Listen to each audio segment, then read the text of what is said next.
Bonjour à tous, bienvenue à ce webinaire d'aujourd'hui qui s'appelle les 10 points juridiques à vérifier avant de reprendre une ferme. Je suis Élise, je suis ravie d'être là aujourd'hui. Donc moi je suis chargée de la relation avec les porteurs de projets chez FEV et donc dans le cadre de la plateforme Lagrange qu'on anime chez FEV, on vous propose ce webinaire aujourd'hui dédié donc au juridique. J'accueille du coup Mélanie qui est ici. Hello Mélanie. Bonjour à tous. Qui va donc vous présenter son support aujourd'hui, donc qui va dérouler un petit peu voilà, quels sont les points clés liés au juridique qu'il faut vérifier avant de reprendre une ferme. Je vais lui laisser la parole pour qu'elle commence à présenter. Vous verrez, la présentation, elle est en plusieurs blocs par thématique, donc elle va dérouler ça. Pas mal d'inscrits aujourd'hui et un contenu assez dense. Donc, ce que je vous propose, c'est que si vous avez des questions au fur et à mesure, n'hésitez pas à les inscrire dans le chat et moi, je les regarderai. On verra si en fin de présentation, on a un peu de temps pour piocher certaines questions ou répondre à toutes. On sait, sait-on jamais. Mais en tout cas, si on n'a pas le temps de tout parcourir, voilà, nous, on les note et on vous refera un retour global dans le mail post-webinaire qu'on vous enverra avec le replay et la présentation de Mélanie.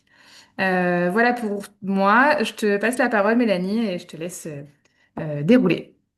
Merci beaucoup, Élise. Merci à FEV d'avoir organisé ce webinaire. Chouette de voir qu'il y a plein d'inscrits, c'est que le sujet intéresse.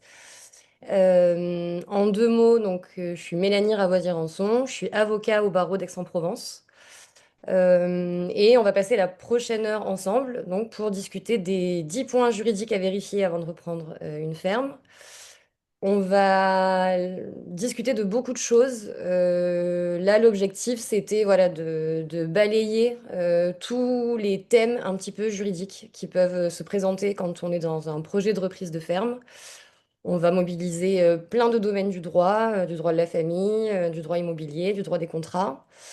Comme l'a dit Élise, on essaiera de vous laisser un petit temps de questions. Moi, je vous ai préparé un petit document de synthèse qui pourra vous être envoyé. Et donc voilà, on verra un petit peu vos questions à la fin et éventuellement on y répondra dans ce document. Donc, comme je l'ai dit, on va balayer beaucoup de choses. L'idée, c'est pas de vous faire un cours de droit sur les règles applicables. Le fil conducteur, ça va vraiment être pour vous, identifier les risques, savoir ce qu'il faut vérifier et auprès de qui les vérifier. Pour faire ça, on va travailler en quatre blocs. Donc, un premier qui va concerner le foncier et les terres. Et donc là, on va couvrir trois points. Le statut du foncier en se demandant qui possède quoi, les baux ruraux et tout ce qui va contrôler un petit peu la SAFER et le contrôle des structures. Dans le deuxième bloc, on discutera structure juridique de l'exploitation reprise et passif. Donc tout ce qui concerne un petit peu les dettes de la structure qui serait reprise. Dans un troisième bloc, tout ce qui va concerner les autorisations, la politique agricole commune et les contrats. Et dans notre dernier bloc, le volet un peu plus personnel. Et donc là, on va toucher aux aspects familiaux et tout ce qui concerne un petit peu les sûretés et garanties pour financer la reprise. Donc on a pas mal de boulot. Donc on va commencer avec notre premier bloc, donc le foncier et les terres. Le premier point à vérifier, c'est sur le statut du foncier, c'est se demander qui possède quoi. Parce que la question que tout le monde se pose en premier, c'est combien ça vaut, et c'est une bonne question, mais c'est pas la première. La première question qu'il faut se poser, c'est qu'est-ce que je reprends, auprès de qui et selon quel titre. Une exploitation agricole, ça peut réunir des terres, des bâtiments, du matériel, des droits d'exploitation et parfois des parts sociales ou des titres de société. Et tous ces éléments-là n'appartiennent pas nécessairement à la même personne. Et si vous ne faites pas le tri en amont, vous pouvez vous retrouver à signer un acte de vente, un bail, peu importe, avec la mauvaise personne. Vous pouvez penser acquérir un bien qui en réalité n'est pas vraiment disponible ou avec des charges que vous n'aviez pas prévues. Donc là, on peut déjà commencer à distinguer quatre grandes catégories. La première, c'est ce qui va toucher aux parcelles. Donc, les parcelles, on a un moyen de les identifier avec le plan cadastral et la matrice cadastrale. Donc ça, c'est accessible publiquement sur le site cadastre.gouv.fr. Avoir cette vision-là, ça permet de savoir où sont les parcelles, quelles sont ces références, quelle surface. Donc voilà, c'est un premier outil de repérage qui peut être utile. Par contre, attention, le cadastre, d'accord, c'est un outil de repérage, mais c'est pas une preuve de propriété. La preuve, vous l'aurez auprès du service de la publicité foncière. Parce qu'il n'y a que les titres publiés au service de la publicité foncière qui font foi. Et donc ça, pareil, sur le SPF, il y a un service en ligne qui passe par en fait, votre compte impôt.gouv. Vous pouvez aussi vous déplacer en fonction de l'endroit où vous êtes localisé. La deuxième catégorie, c'est la propriété. Et là, en fait, la question qu'il faut se poser, c'est qui détient le sol, qui détient les bâtiments. Est-ce que le bien, il est en pleine propriété? Donc, est-ce qu'il appartient à une seule personne ou est-ce qu'il est démembré? Est-ce qu'on a un usufruitier, un propriétaire? Est-ce qu'on est en indivision? Et là, c'est pareil. Le propriétaire avec qui vous allez échanger n'est pas forcément la personne qui peut valablement conclure l'acte avec vous. Et donc ça, tout ça, c'est pareil. Vous pouvez vérifier l'origine de la propriété et tout l'historique des droits auprès du service de la publicité foncière. Troisième distinction, c'est le titre d'occupation. Et là, c'est pareil, il faut se poser un peu les mêmes questions. Est-ce que c'est une propriété directe? Est-ce que c'est un bail rural? Est-ce que c'est une mise à disposition? Est-ce que l'occupation ou l'exploitation des terres, elle est plutôt faite via une société? Et vérifier tous ces points, c'est stabiliser le titre et c'est sécuriser votre investissement. Et là, l'enjeu, ça va être de distinguer, par exemple, là où les personnes qui détiennent le foncier des personnes qui détiennent les bâtiments. Et là-dessus, c'est pareil, ces personnes-là n'ont pas forcément les mêmes droits et n'ont pas forcément les pouvoirs de s'engager. Dernière catégorie, on parle de charges et restrictions. Ça, c'est tout ce qui va concerner un petit peu les hypothèques, les servitudes, les éventuelles saisies, les éventuels privilèges qui auraient pu être affectés au foncier. Et là où c'est important pour vous, c'est que vous allez peut-être penser acquérir un bien en vous disant qu'il est juridiquement disponible, mais en réalité, il sera économiquement grevé d'une charge ou d'une restriction. Et dans ce cas, son usage ou sa valeur économique, il pourrait être réduit dès l'entrée dans l'opération. Et donc, vous pouvez vous retrouver à acheter sans vérifier les charges publiées et vous les reprenez sans le savoir. Il y a trois configurations à risque qu'on retrouve souvent. Donc, je vais en parler rapidement parce que c'est source de beaucoup de contentieux et on parlera après d'une affaire un peu récente qui a été, enfin, d'une décision qui a été rendue par la Cour d'appel d'Aix-en-Provence en 2025. L'indivision d'abord, donc comme je l'ai dit, il faut vraiment déterminer qui est propriétaire et est-ce que cette personne avait le pouvoir de conclure l'acte avec vous. Quand on est en indivision, souvent c'est dans des relations familiales, le bien il peut être détenu conjointement par plusieurs héritiers. Et dans ce cas, un seul héritier ne peut pas, par exemple, vendre seul des terres ou des parcelles. Il faut l'accord des autres, de tous les indivisaires, ou alors il faut une autorisation judiciaire. Et ça, c'est une source de blocage majeur que très souvent les repreneurs découvrent trop tard. L'usufruit et la nue propriété, c'est pareil, quand le bien il est démembré. Donc l'usufruitier, souvent ça se fait dans des relations familiales. L'usufruitier, il va avoir la jouissance, il va pouvoir percevoir les fruits, donc les loyers par exemple, mais sans l'accord du nu propriétaire, il ne pourra pas consentir certains actes. Et donc là, c'est le même schéma que l'indivision. Si l'acte que vous avez conclu n'implique pas le concours du nu propriétaire et de l'usufruitier, l'acte n'est pas valable. On peut aussi avoir une configuration où les terres appartiennent à une société. On y reviendra un petit peu plus tard dans le second bloc. Mais là, faut d'ores et déjà avoir en tête une distinction quand on reprend du foncier auprès d'une société, soit on reprend le foncier seul, et dans ce cas-là, on va acheter les terres elles-mêmes, et on parle de cession d'actifs, soit on reprend les parts de la société, et si on reprend les parts ou les titres de la société, dans ce cas, on récupère les parts, mais avec tout son passif, avec tout l'historique de la société. Et donc, ça va être passif, ça va être ses dettes, ses contraintes dans les statuts, et voire des conflits de gouvernance si vous entrez au capital d'une société qui a d'autres associés. Et donc justement pour vous montrer un petit peu les difficultés que ça peut soulever et vous montrer aussi que ben, on peut avoir un petit mélange des genres aussi qui mélange plein de types de propriétés différents. Donc il y a une décision qui a été rendue par la Cour d'appel d'Aix-en-Provence en juin 2025 dans laquelle une parcelle agricole maraîchère, pardon, était la propriété indivise de plusieurs membres d'une même famille.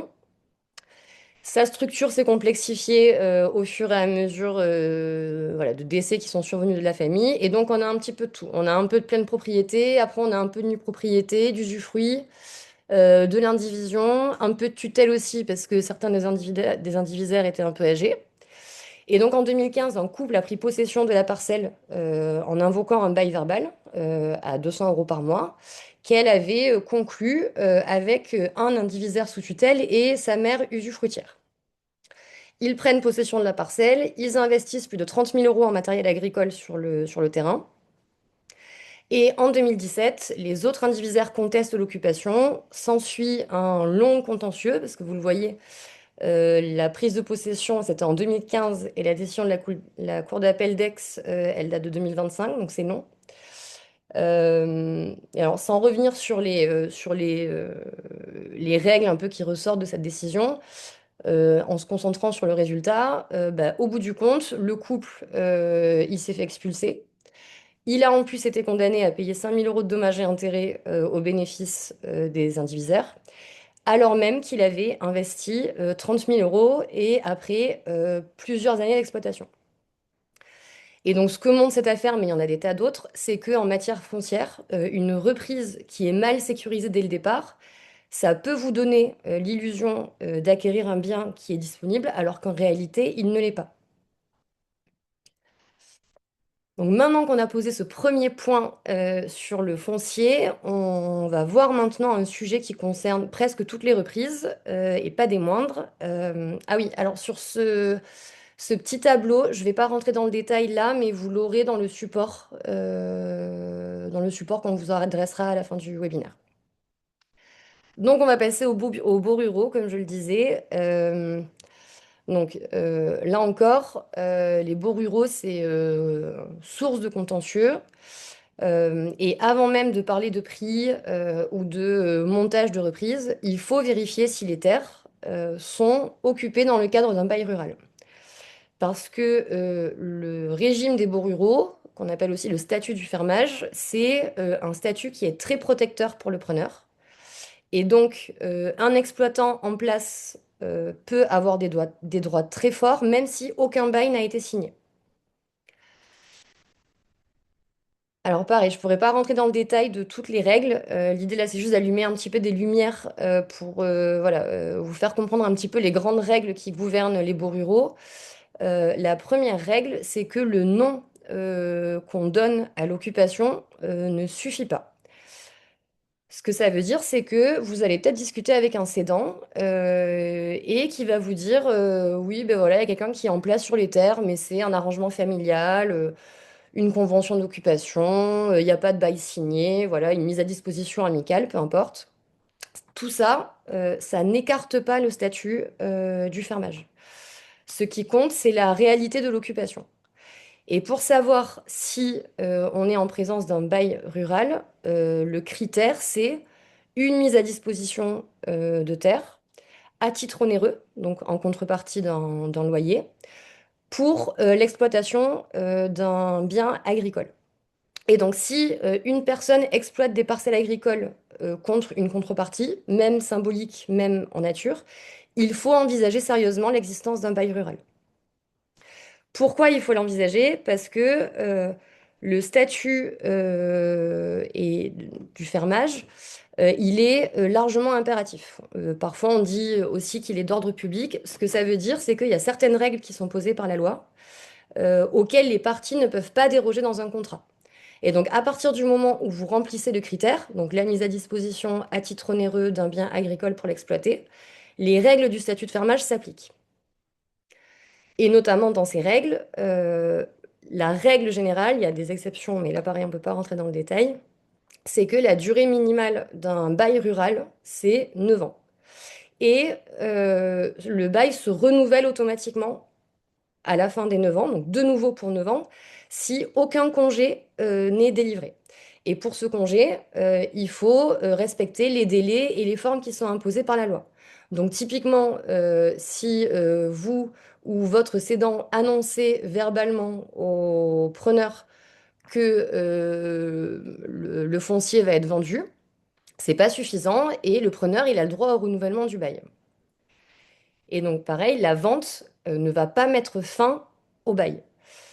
Si vous achetez une parcelle avec un bail en cours, vous reprenez le bail et le fermier reste en place. Et il peut, sous certaines conditions, même exercer un droit de préemption. Donc en fait, prendre votre place d'acquéreur et passer en priorité. Et j'insiste vraiment sur ce point parce que la loi, elle n'impose pas de conclure un contrat écrit pour le bail. Elle reconnaît le bail oral. Et donc, si vous ne posez pas les bonnes questions, ben, vous pouvez vous retrouver avec un preneur en place et ne pas reprendre du foncier, mais ne pas pouvoir l'exploiter. Surtout que la preuve de ce critère-là, la mise à disposition à titre onéreux d'un bien agricole pour l'exploiter, elle peut apporter par tout moyen. Donc ça peut être des relevés de paiement, des attestations des voisins, des courriers, des déclarations sociales, fiscales, des échanges avec le notaire, etc. Et donc ça, c'est vraiment des points de vigilance à avoir en tête. Il faut aussi vérifier est-ce que le bail est valable? Est-ce que, par exemple, votre cédant, en fait, il fait partie d'une indivision et il a un arrangement d'amis avec quelqu'un qui est en place? Est-ce que, du coup, ce bail était vraiment valable?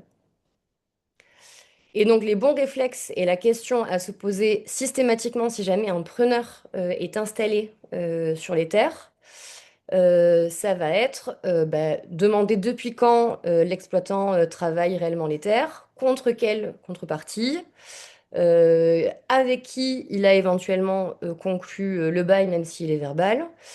Est-ce que cette personne avait qualité pour consentir cette mise à disposition?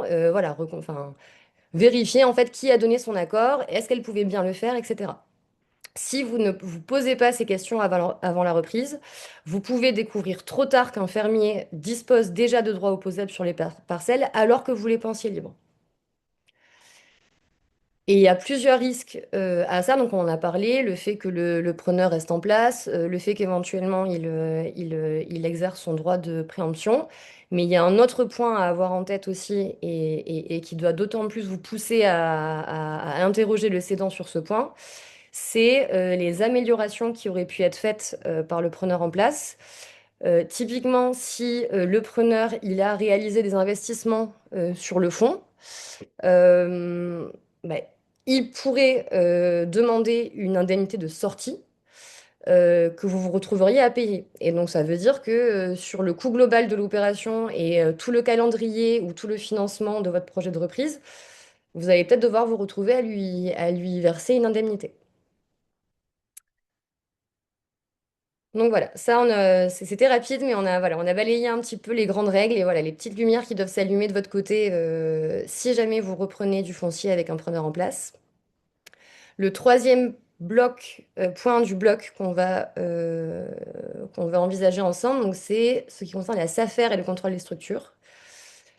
Et là encore, faut avoir en tête que même quand le vendeur et le repreneur sont d'accord, ils ne maîtrisent pas toujours seuls l'opération.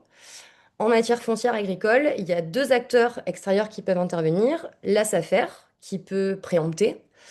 Et dans certains cas, au-delà de son droit de préemption, il faut il y a une obligation d'information sur l'exercice de l'activité agricole. Et l'administration qui peut, donc en pratique, c'est la DDTM, qui peut exiger une autorisation d'exploiter. Donc, quelques mots sur la SAFER. La SAFER, alors c'est pas une entité publique. La SAFER, c'est une société anonyme donc de droit privé, mais sans but lucratif, qui est investie de missions d'intérêt général. Donc, c'est une structure privée, mais qui est sous tutelle de l'État. Son rôle, ça va être de favoriser l'installation, consolider les exploitations viables, lutter contre la spéculation financière, protéger l'environnement. Voilà, la loi lui attribue tout un tas d'objectifs et de missions. En pratique, quand un notaire instrumente la vente d'un bien immobilier agricole, il doit notifier l'opération à la SAFER. Et cette notification, elle ouvre un délai de 2 mois pendant lequel la SAFER peut se prononcer. À l'issue de ce délai, la SAFER, elle peut faire plusieurs choses. Elle peut renoncer à son droit de préemption. Et dans ce cas-là, l'opération suit son cours normalement. Elle peut préempter le bien, donc se substituer à l'acquéreur aux conditions qui ont été notifiées. Elle peut aussi, euh, généralement elle le fait pour ça d'ailleurs, hein. En fait, elle va préempter le bien pour le rétrocéder. Et donc, en fait, la SAFER, elle n'a pas vocation à acquérir des biens immobiliers. En fait, elle a vocation à les acquérir pour ensuite publier la possibilité de vente et ouvrir la vente à candidature. Et dans ce cas-là, si le point SAFER n'a pas été purgé dès le départ, vous, en tant que repreneur, vous pouvez vous retrouver en compétition avec d'autres candidats. Et surtout, la rétrocession, elle peut être assortie d'un cahier des charges avec des engagements de destination sur plusieurs années. Il peut y avoir, par exemple, des engagements en termes de respect de contraintes environnementales, etc. Donc, il y a plusieurs erreurs qui reviennent assez souvent dans la procédure CAFR. Donc, je l'ai dit, ne pas croire que l'accord entre vendeur et le repreneur, ça clôt le sujet. Tant que la SAFER n'a pas renoncé, l'opération peut être préemptée ou réorientée. La deuxième erreur, c'est croire qu'une notification ancienne couvre toute l'opération. Là-dessus, ce qu'il faut retenir, c'est que si votre dossier, il évolue, donc si par exemple votre projet de reprise, il met du temps, voilà, qu'à un moment le prix change, que les biens qui sont inclus dans l'acquisition changent, que la structure de l'acquéreur change, il faut notifier une nouvelle fois. Et donc, il ne faut pas se dire, j'ai notifié à un instant T, la SAFER a renoncé et du coup, pas besoin de renotifier la deuxième fois, c'est pas le cas. Et d'ailleurs, il y a des décisions, hein, enfin, il y a enfin, des décisions, des cas où, bah, en première version du projet, la SAFER n'a pas préempté, et puis finalement, une fois que le projet évolue, elle préempte une deuxième fois. Et vous, en tant que repreneur, vous pourrez pas dire, ah mais non, elle a déjà elle a renoncé la première fois. Autre point à avoir en tête aussi, c'est que, alors dans certaines conditions, quand on parlait du bail rural, donc je vous expliquais que le preneur, il a un droit de préemption aussi. Et dans certains cas, le droit de préemption du preneur, il prime sur celui de la SAFER. Et donc, vous, en tant que repreneur, au moment de la purge des droits de préemption, il faut les purger dans le bon ordre. D'abord le droit du fermier, la SAFER ensuite. Donc ça, c'est pour la SAFER.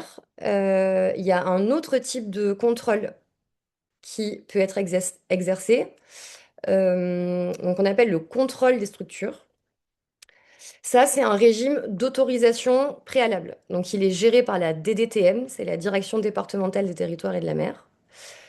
La DDTM, pour le coup, c'est rattaché à l'État, enfin, c'est une entité étatique. L'objectif de la DDTM, c'est de contrôler la concentration des terres, favoriser l'installation des jeunes agriculteurs et éviter les agrandissements excessifs.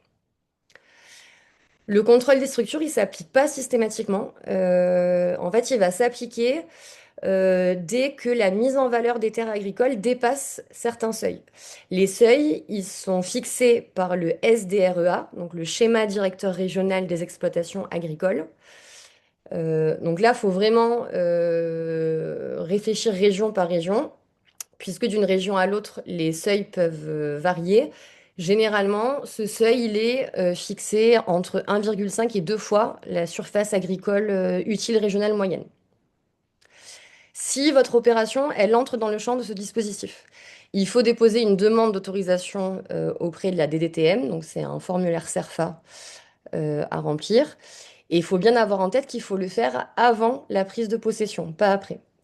Si vous commencez à exploiter, mais que vous n'avez pas cette autorisation, la reprise, elle est illégale. Vous prenez le risque de vous voir imposer des sanctions pécuniaires qui peuvent aller de 305 à 915 euros par hectare par an et c'est reconductible. Reconductible, ça veut dire que tant que vous n'avez pas l'autorisation, bah, les sanctions continuent de s'appliquer. Ça peut aussi impacter les aides agricoles que vous pourriez éventuellement percevoir. Et pareil, en cas de bail, l'absence d'autorisation préalable, ça peut entraîner la nullité du bail. Et là, il y a un point à avoir, à garder à l'esprit, c'est que la purge s'affaire et l'autorisation d'exploiter, c'est vraiment deux procédures distinctes qui se cumulent. C'est pas parce que vous avez renonciation de la SAFER à son droit de préemption que vous n'avez pas besoin d'autorisation d'exploiter, etc. La confusion, elle est souvent faite entre les deux parce que, pour le coup, si l'acquisition, elle se fait après préemption de la SAFER puis rétrocession, là, par contre, il n'y a pas besoin de demander une autorisation auprès de la DDTM, c'est automatique. Mais c'est le seul cas. Donc, si jamais l'acquisition, elle ne passe pas par la SAFER, il faut vraiment avoir le réflexe de vérifier est-ce que je suis dans les seuils ou pas dans les seuils du SDRE. Donc voilà pour le foncier. Ça c'est pareil, ce petit tableau, dans le support qu'on vous adressera à la fin du webinaire. On a parlé du foncier. On va maintenant passer au bloc 2. Et donc là, se concentrer sur la structure juridique de l'exploitation reprise et ce qu'elle porte comme passif. Et là, c'est pareil. Avant de parler de prix ou de financement, il faut répondre à une question simple. Qu'est-ce que je reprends juridiquement? Est-ce que je reprends une activité? Est-ce que je reprends une société? Et si c'est une société, est-ce que je reprends ses actifs ou est-ce que je reprends ses titres? Il y a une première distinction qu'il faut avoir en tête, c'est vraiment distinguer exploitation et foncier en matière agricole. Parce qu'il y a certaines structures qui exploitent réellement la ferme et d'autres qui détiennent surtout le foncier. Du côté de l'exploitation, on va trouver des structures comme le ARL, donc l'exploitation agricole à responsabilité limitée, le GAEC, donc le groupement agricole d'exploitation en commun. On en trouve d'autres, mais là, c'est vraiment des entités qui vont travailler la terre et qui produisent. Du côté du foncier, on va trouver le GFA, donc le groupement foncier agricole, le groupement foncier rural. Là, ça va plutôt être des structures principalement patrimoniales qui détiennent les immeubles et qui les mettent à disposition de l'exploitant. Ce qu'il faut avoir en tête quand la reprise, elle se formalise par une reprise de structure juridique, c'est que chaque structure a ses propres conditions. Donc, par exemple, le ARL, c'est entre 1 et 10 associés. Les associés exploitants doivent détenir ensemble plus de 50% du capital. Pour le GAEC, il faut un agrément. Il faut que tous les associés participent effectivement à l'exploitation de l'activité agricole, etc. Et donc, si jamais la reprise, elle vise un type de société, il faut vous assurer dans votre projet que quand vous allez le reprendre, vous remplissez toujours ces conditions. Parce que si vous ne les remplissez pas, ça peut affecter bah, toute la viabilité de votre projet pour plein de raisons différentes. Mais en l'anticipant, vous pouvez vous dire, OK, donc en fait là, moi, le schéma que j'ai imaginé, je ne remplirai plus les conditions de l'EARL, par exemple. Donc dans ce cas, dans mon projet, je vais envisager un changement de structure. Et l'autre distinction qu'il faut avoir quand la reprise se fait sur une structure juridique autonome, c'est bien distinguer le rachat d'actifs et le rachat des titres. Si vous rachetez l'actif, vous allez acheter les éléments utiles à l'exploitation. Le matériel, les stocks, le cheptel, les contrats, la terre. Et en principe, dans ce cas-là, sauf clause particulière ou garantie particulière, vous ne reprenez pas les dettes du cédant. Et là, vous, côté repreneur, sur un rachat d'actifs, le travail, il va surtout porter sur l'inventaire exact de tout ce qui est pris et les autorisations à obtenir. Si par contre c'est les titres que vous rachetez, donc des parts sociales ou des actions, là vous entrez dans la société telle qu'elle existe, avec son historique. Donc toutes ses dettes, ses contentieux, ses sûretés, ses engagements. Et donc le niveau de risque n'est pas du tout le même. Autre point important, c'est que c'est pas parce que vous rachetez une structure que vous n'êtes pas soumis au contrôle de la SAFER ou de la DDTM, y compris si c'est pas une société exploitante. Donc là, c'est pareil, je pourrais pas rentrer dans le détail, mais il faut avoir en tête que s'affaire des DTM, c'est pas seulement j'achète des terres et le contrôle s'applique. Ça peut s'appliquer dans des tas de situations. Et donc, faut bien avoir en tête que quand on se pose la question de combien coûte une ferme, en fait, la question derrière, c'est qu'est-ce que je reprends juridiquement? Selon qu'on reprend les actifs ou les titres, selon qu'on reprend une structure d'exploitation ou une structure financière, les formalités et les personnes à consulter ne vont pas être les mêmes. Et donc, une fois que vous avez identifié la structure que vous allez reprendre dans le cadre de votre projet, il faut auditer cette structure. Et pour auditer cette structure, en fait, ça va être l'objectif, ça va être de déterminer ce que la société, elle porte comme passif. Et vous, en tant que repreneur, de vous protéger. Et pour vous protéger, il y a un outil contractuel qui existe, qui s'appelle la GAP, donc la garantie d'actifs et de passifs. Et l'idée, c'est donc vous reprenez une structure, vous allez de toute manière l'auditer.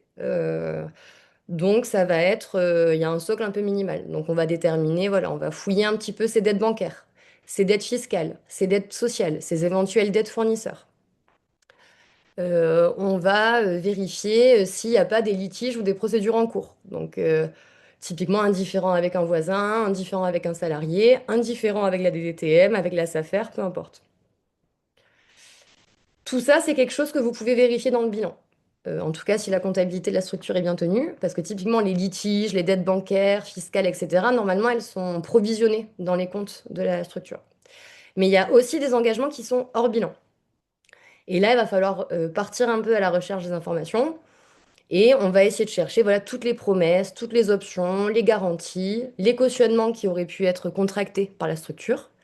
Et en fait, ça va être un petit peu toutes les obligations qui vont pas ressortir immédiatement du bilan, mais qui, in fine, vont peser sur la société. Et alors, il y a un outil, je vous le disais, qui existe pour protéger le repreneur. Donc, c'est ce qu'on appelle la GAP.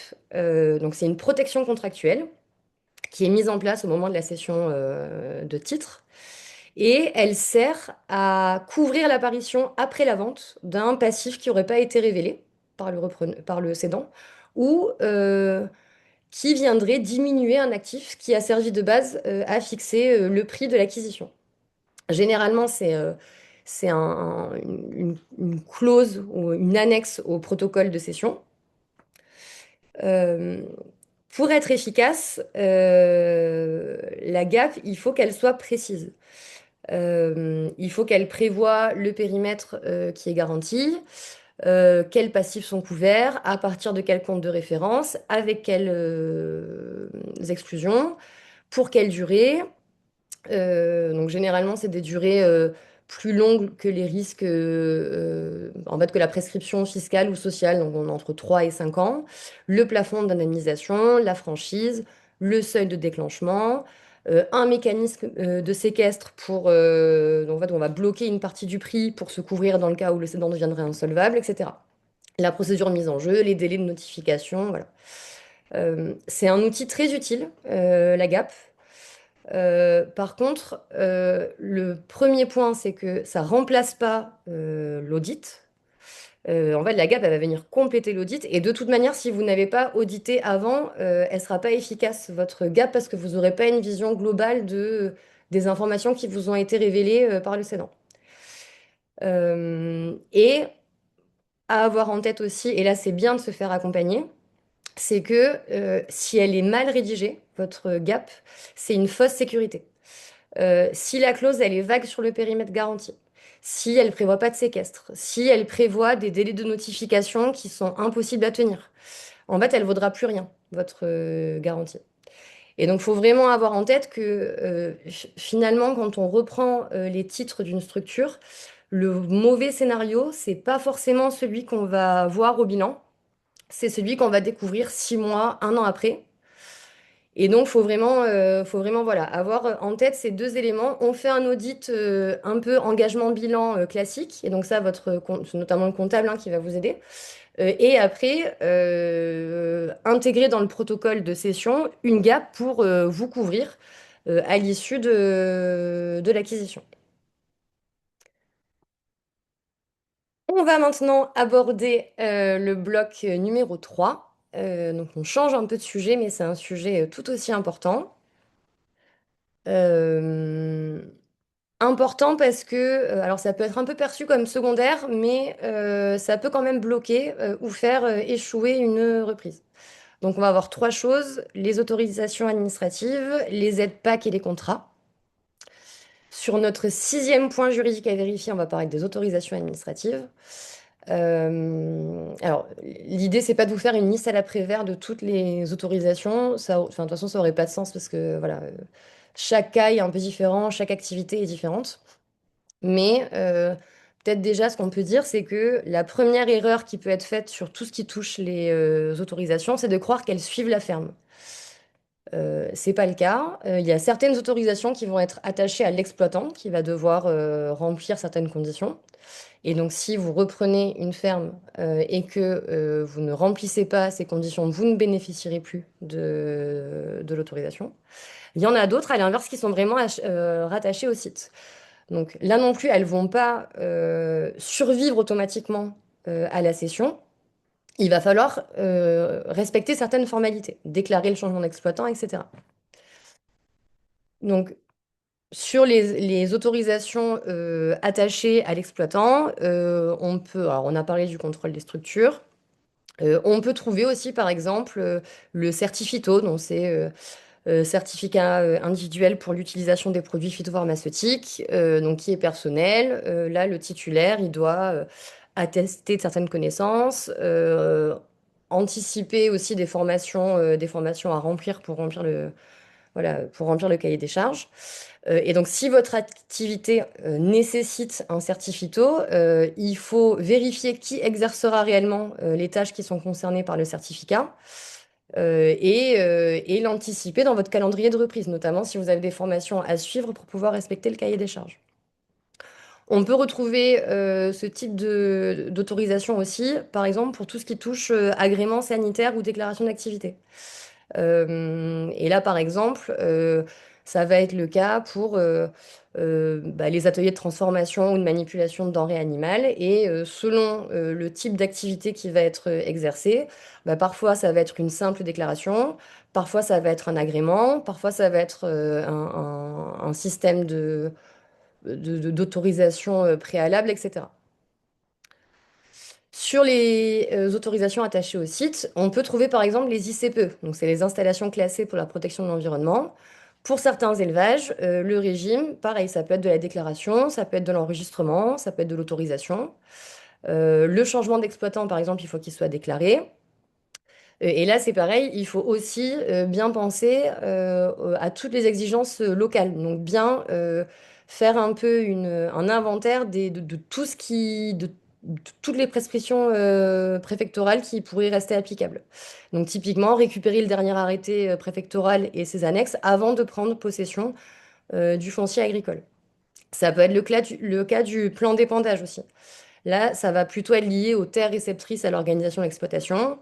Donc, il faut vérifier les parcelles qui sont incluses, les volumes. Est-ce que les terres qui étaient annoncées sont toujours mobilisables? Est-ce qu'il ne faut pas remettre le plan à jour? L'eau et les forages, c'est pareil. Il y a des tas d'exemples sur l'autorisation. On peut parler aussi, par exemple, de tout ce qui est urbanisme, sur la conformité des bâtiments, avec les demandes de permis de construire, etc. Et donc, faut bien avoir en tête ça, c'est que faut jamais supposer que l'autorisation, elle va suivre automatiquement la ferme. Il faut vraiment vérifier autorisation par autorisation à partir des arrêtés, des récépissés et des échanges administratifs propres à l'exploitation reprise. En fait, il faut un peu vous constituer un espèce de classeur de reprise avec toutes ces pièces et dès le début des négociations. Comme ça, vous pouvez adapter bon, la négociation avec le cédant, bien sûr, mais aussi votre calendrier de reprise. Quatrième sujet, donc les aides de la politique agricole commune. Ça aussi, c'est un sujet important parce que c'est un sujet qui peut représenter plusieurs dizaines de milliers d'euros par an pour une exploitation. C'est souvent négligé dans les négociations. En quelques mots, bon, je pense que vous le savez, la PAC, donc c'est la politique agricole commune. Pour simplifier, c'est le cadre européen qui organise un ensemble d'aides qui sont destinées à soutenir le revenu des exploitants agricoles. Là encore, l'idée, c'est pas de vous faire une liste complète de toutes les aides possibles et imaginables, mais simplement de vous faire passer le message que ces aides ne fonctionnent pas toutes de la même manière. Certaines vont être liées à la détention de droits ou de surfaces admissibles.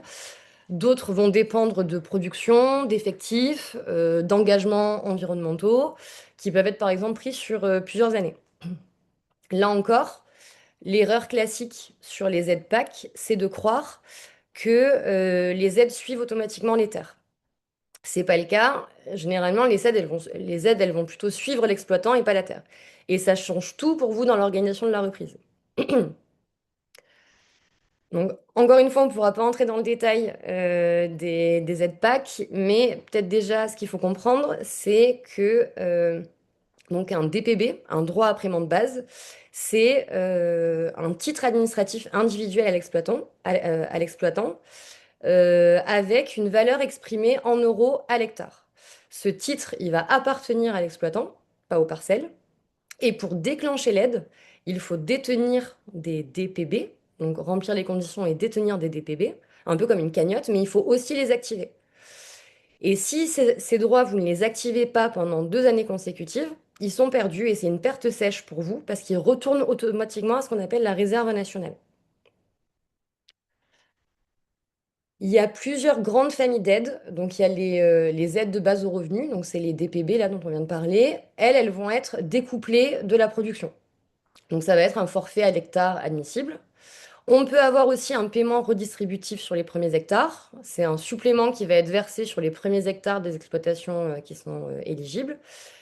Généralement, c'est fait pour favoriser les petites exploitations et ça se cumule avec l'aide de base. Mais il y a aussi des aides qui sont couplées. Et donc là, c'est le cas, par exemple, des aides couplées végétales ou animales qui vont être liées à des productions ou à des effectifs spécifiques. On peut aussi avoir des aides qui sont un peu plus contraignantes.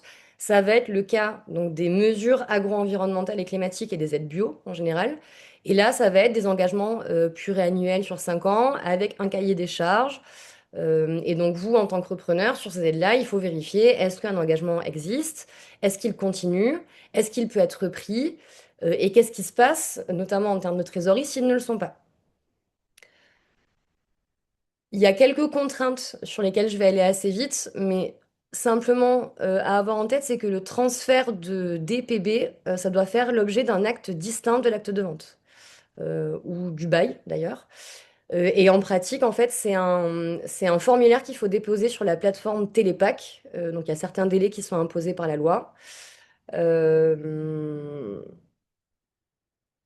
Autre élément, c'est qu'il y a de toute manière aussi une déclaration annuelle à faire, où là, non seulement vous prenez le risque de vous voir retirer l'aide, mais vous prenez aussi le risque de devoir payer des pénalités. Donc, les risques principaux qu'il va y avoir là sur les DPB et les aides PAC, ça va être des DPB qui sont pas transférés. Donc, en fait, vous exploitez les terres, mais les aides, elles restent au nom du cédant. Ça peut être aussi bah, des engagements MAEC ou aide bio qui sont mal repris. Et donc là, vous pouvez bah, vous retrouver avec des sanctions, voire des remboursements de trop perçus. Euh, Pareil sur ces aides-là, en fait, ça peut vous imposer des contraintes environnementales cachées sur les parcelles. Et donc, vous, là, le risque, il va être technique, mais aussi économique. Et aussi, voilà, le cas de la déclaration tardive où vous pouvez, qui peut entraîner des pénalités ou une perte de droit. Et donc là, ce qu'il faut vérifier, vous, auprès du cédant, c'est bien lui demander ces trois dernières déclarations PAC sur Télépac, les surfaces déclarées, les aides perçues, les anomalies éventuelles. En fait, l'idée, c'est que vous ayez un peu une photographie claire de la situation de la ferme que vous reprenez du point de vue des aides. Il faut reconstituer le portefeuille de DPV, le nombre de droits, leur valeur, leur origine. Vérifier s'il y a des droits temporaires aussi. Quand ils s'arrêtent, est-ce qu'ils peuvent être poursuivis? Et tout ça, c'est des choses, c'est des formulaires de transfert à préparer dès la signature du contrat. Il faut, sans attendre. Parce que sinon, vous pouvez vous retrouver vous avez fixé un calendrier et en fait, il y a tout qui est balayé et l'équilibre économique de votre prise, il est complètement bouleversé parce que vous n'aviez pas anticipé ce point. Il y a autre chose qu'il faut vérifier aussi, c'est vérifier l'éligibilité des parcelles au regard du RPG. Donc le RPG, c'est le registre parcellaire graphique. Pourquoi il est important? Parce que en fait, c'est la base de données cartographique qui recense les parcelles qui sont déclarées à la PAC. Et donc chaque îlot culturel va y être géolocalisé et associé à un exploitant. Et ce RPG, il est important parce que c'est ce que la DDTM, elle utilise pour vérifier la cohérence entre les surfaces que vous déclarez sur Télépac et la réalité du terrain. Donc ça, voilà, enfin, faut vraiment avoir en tête, faut vraiment demander un espèce d'inventaire. Faut pas hésiter à poser les questions aux cédants pour que vous ayez vraiment, vous, bien conscience de ce à quoi vous pourriez vous engager et aussi pour adapter votre calendrier. Et donc, pour conclure un petit peu sur les aides PAC, même si voilà, c'est allé un peu vite et l'idée c'était vraiment de vous donner une vision générale, c'est que la reprise PAC, c'est pas juste une formalité, c'est vraiment une opération administrative à part entière, avec ses propres délais, ses propres interlocuteurs et ses propres risques. Et donc, encore une fois, je martèle, faut jamais supposer que ça suit automatiquement. Huitième point, du coup, dans nos points juridiques à vérifier avant la reprise d'une ferme, c'est les contrats commerciaux. Donc ça aussi, c'est un sujet qui est souvent traité comme un détail, alors qu'en réalité, dans le cadre de votre exploitation, un contrat, ça peut valoir autant qu'un actif. Pourquoi? Parce que, bah, effectivement, la reprise, elle va pas seulement se jouer sur les terres ou sur les aides, elle va aussi se jouer sur les contrats. Donc, un contrat de collecte, un contrat d'intégration, de vente à terme, un contrat de leasing ou un contrat de fourniture. Ça peut conditionner tout l'équilibre économique de l'exploitation. Si vous n'identifiez pas ces contrats, vous pouvez découvrir après la session que vous avez perdu une débouchée, que bah, finalement, en fait, un matériel que vous avez acquis, en fait, vous ne pouvez pas l'utiliser, ou que vous devez payer des pénalités. Et là, c'est pareil, selon la nature de l'opération de reprise, les règles ne sont pas tout à fait les mêmes. Quand on est dans un cas de rachat de parts, ou d'action d'une structure sociétaire, la société que vous allez acquérir reste la même personne morale. Et donc, les contrats en cours survivent à la cession. Et donc, ils continuent en principe avec elle. Il y a certains cas, par contre, même en cas de rachat de parts ou de titres, dans lesquels les contrats ne survivent pas à l'opération. Et ça, c'est ce qu'on appelle les clauses de changement de contrôle ou les clauses qu'on appelle intuitu personae. Et donc tout ça, il faut le vérifier. Parce que typiquement, l'équilibre économique de l'opération, il est fondé sur un contrat très important de collecte ou d'intégration. Et en fait, bah, le contrat vous dit que même que si jamais il y a un rachat, le contrat est terminé. Et donc ça, il faut le vérifier. Et éventuellement le renégocier avec le partenaire. En cas de rachat d'actifs, c'est différent. Là, les contrats, ils ne se transfèrent pas automatiquement. Et donc, il faut faire un travail d'inventaire. Donc, identifier lesquels sont repris. Est-ce qu'ils sont cessibles ou non? Est-ce que ça demande l'accord du co-contractant? Est-ce que ça demande juste son information? Et là, c'est pareil. Certains contrats, ça peut vraiment constituer une part essentielle de la valeur de l'exploitation. Et s'ils ne sont pas transférés, ben, en fait, l'exploitation que vous allez reprendre, elle va valoir beaucoup moins. Donc, il y a des contrats comme ça qui doivent allumer un peu des petites lumières. Donc, c'est les contrats qu'on appelle intuitu personae. Donc, c'est en fait des contrats, c'est souvent le cas des contrats de filière ou d'intégration. Il va y avoir une petite clause qui va dire que le contrat est conclu en considération de la personne, du contractant. Donc ça, c'est pareil, il faut bien lire les clauses, vérifier, voilà, est-ce qu'il n'y a pas un accord ou une information du co-contractant qui est requise. Pareil sur les ventes à terme. Les ventes à terme, ça fixe des volumes et des prix avant même votre projet de reprise. Et donc, ça peut constituer un risque économique pour vous parce que vous pouvez vous retrouver engagé à certains volumes et donc à payer des pénalités. Pareil, les contrats de leasing ou de crédit bail. En réalité, vous pensez acquérir un bien, un matériel, mais en réalité, il appartenait pas vraiment à l'exploitant. Et donc, les clauses comme ça qui doivent attirer votre attention, ça va être les clauses de changement de contrôle, les clauses d'exclusivité, les clauses d'approvisionnement pluriannuel, les clauses de déchéance du terme aussi. Parfois, on trouve, notamment dans les contrats de prêt, on trouve des clauses comme ça qui vont dire que en cas de changement de contrôle de la société, bah, le terme du prêt est déchu et il faut en rembourser l'intégralité. Et là, ça ne veut pas dire que vous allez devoir forcément rembourser la totalité du prêt, mais dans ce cas-là, il faut prendre attache avec le co-contractant pour obtenir une renonciation à se prévaloir de la déchéance du terme. Donc tout ça, c'est un peu, alors bien sûr, il faut se concentrer sur les contrats qui sont le plus importants et qui sont essentiels à l'exercice de l'activité. Mais si vous ne faites pas cet inventaire avant, vous pouvez vous retrouver soit avec une perte de débouchés, soit avec des engagements que vous n'aviez pas forcément inclus dans votre modèle économique ou dans le modèle d'exploitation que vous aviez envisagé. Et donc, il faut vraiment se dire qu'un contrat, ça peut valoir autant qu'un actif, autant qu'un matériel. Et donc, il y a bien sûr qu'il faut identifier les contrats existants, mais faut surtout vérifier est-ce qu'ils se transfèrent, à quelles conditions et avec quel risque économique. Et tout ça, c'est quelque chose qui peut être formalisé dans l'acte de cession aussi. Et donc ça, le notaire, etc., vous accompagne, mais c'est à vous de faire ce premier travail de recherche au départ.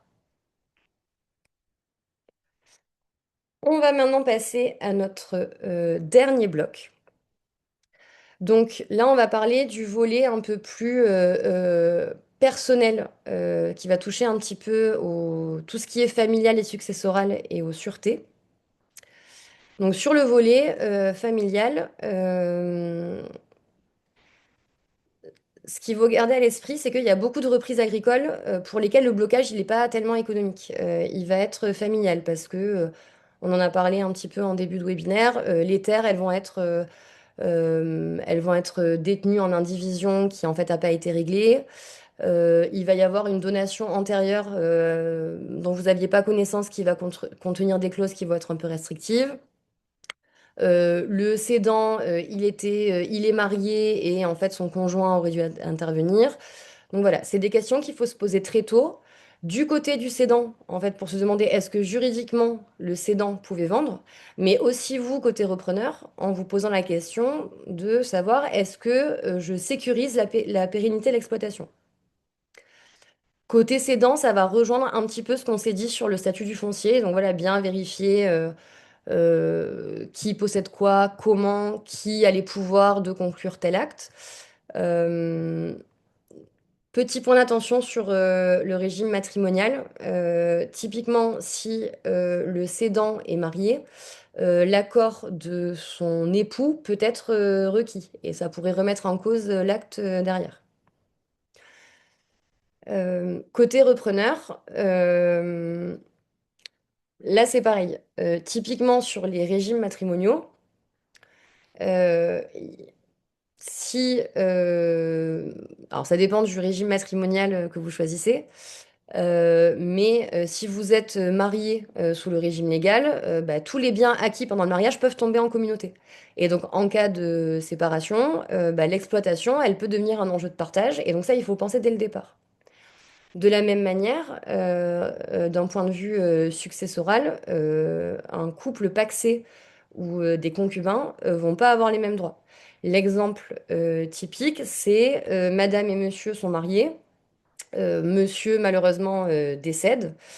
En fait, Madame, elle a pas vraiment, en fait, elle va se retrouver, si jamais il n'y a pas eu de testament, etc., le simple Pacs ne donne pas de pouvoir sur la succession.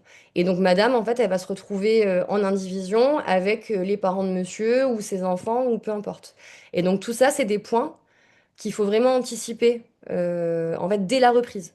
Au moment où vous reprenez votre projet, il faut vous demander s'il m'arrive quelque chose, qu'est-ce qu'on fait? Si je suis pas mariée, ben dans ce cas-là, est-ce que je vais pas passer devant notaire pour sécuriser le point? Donc tout ça pour vous dire que alors on peut pas voilà, il y a plein de configurations familiales qui sont différentes, mais en fait une reprise familiale, ça se sécurise pas juste avec un prix et un accord de principe. Il y a des tas de choses à clarifier. Vous, en tant que repreneur, sur comment en fait je sécurise mon exploitation s'il m'arrive quelque chose ou s'il arrive quelque chose d'ailleurs à mon époux ou mon épouse par exemple. Mais aussi côté repreneur, en fait, est-ce que si j'ai pas fait les bonnes vérifications, est-ce que en fait je vais pas me retrouver à penser acquérir quelque chose et en fait je vais me retrouver pendant 10 ans dans un contentieux interminable avec des héritiers.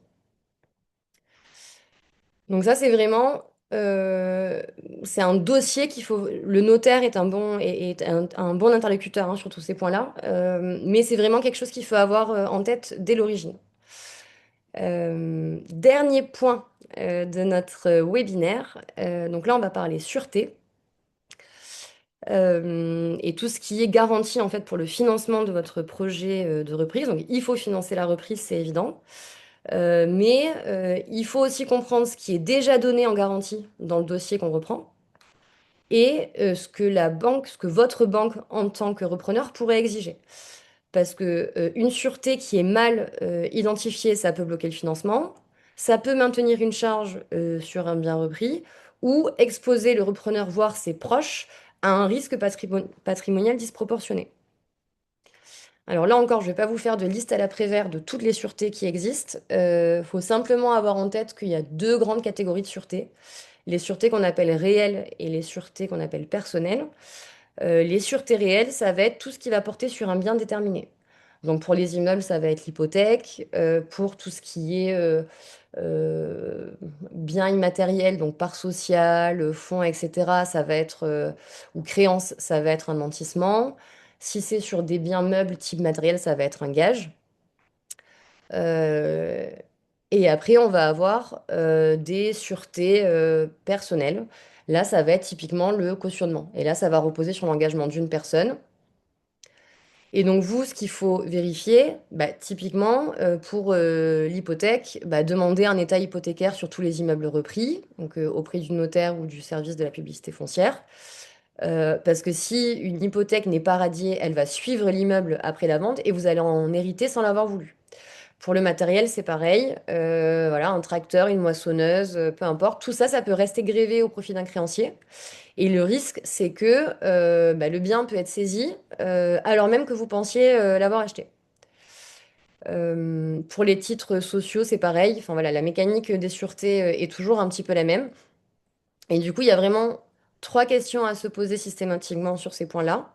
Pour chaque immeuble, pour chaque matériel significatif, chaque titre ou chaque contrat de financement. Est-ce que des garanties existent? Si elles existent, au profit de qui et pour quel montant? Comment je peux les lever? Comment je peux les radier? Est-ce qu'elles sont reprises dans l'opération? Et quelle nouvelle garantie la banque du repreneur pourrait exiger, de mon point de vue? Donc voilà, c'est allé très vite. J'ai traité plein de sujets. J'ai vu qu'il y avait quelques questions auxquelles j'aurais manifestement pas le temps de répondre. Donc voilà, je sais que Fev va pouvoir les condenser et j'intégrerai ça dans les supports qui vous seront envoyés.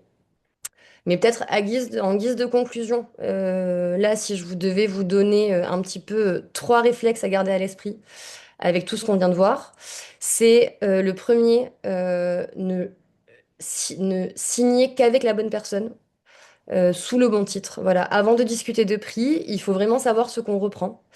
y compris, voilà, faut pas croire ce que disent, ce que peut dire notamment le cédant. C'est toujours bien de pouvoir le vérifier avec des documents.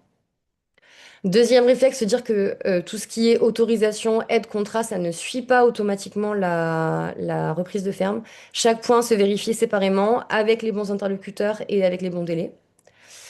Et dernier réflexe, c'est de s'entourer tôt. Notaire, avocat, expert comptable, chambre d'agriculture, FEV, évidemment. Voilà, c'est des interlocuteurs qui se complètent. Aucun d'eux ne peut intervenir seul. Et voilà, le notaire va vous aider à sécuriser les aspects immobiliers. L'expert comptable il va vous permettre d'auditer le passif et le plan de financement.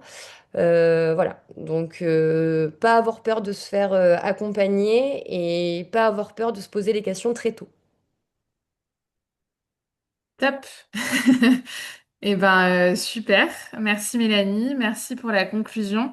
Ouais, donc comme l'a dit Mélanie, effectivement, on va être un peu juste pour prendre les questions. On est désolé, mais voilà, on va les compiler et vous préparer un retour sur toutes celles-ci.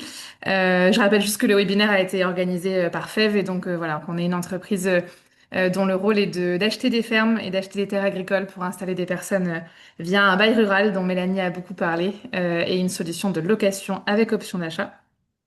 Donc voilà, n'hésitez pas à vous connecter sur la Grange pour regarder ce replay et les autres replays des autres webinaires que vous serez amenés à consulter. À contacter FEF si vous avez des questions et puis Mélanie via ses coordonnées que vous avez aussi ici. Merci à tous, merci Mélanie, bon appétit à ceux qui n'ont pas mangé et bonne semaine à tous. Merci. Merci beaucoup, au revoir. Merci, au revoir. Au revoir. Merci, au revoir. Merci, bonne journée, bonne semaine. Merci, au revoir.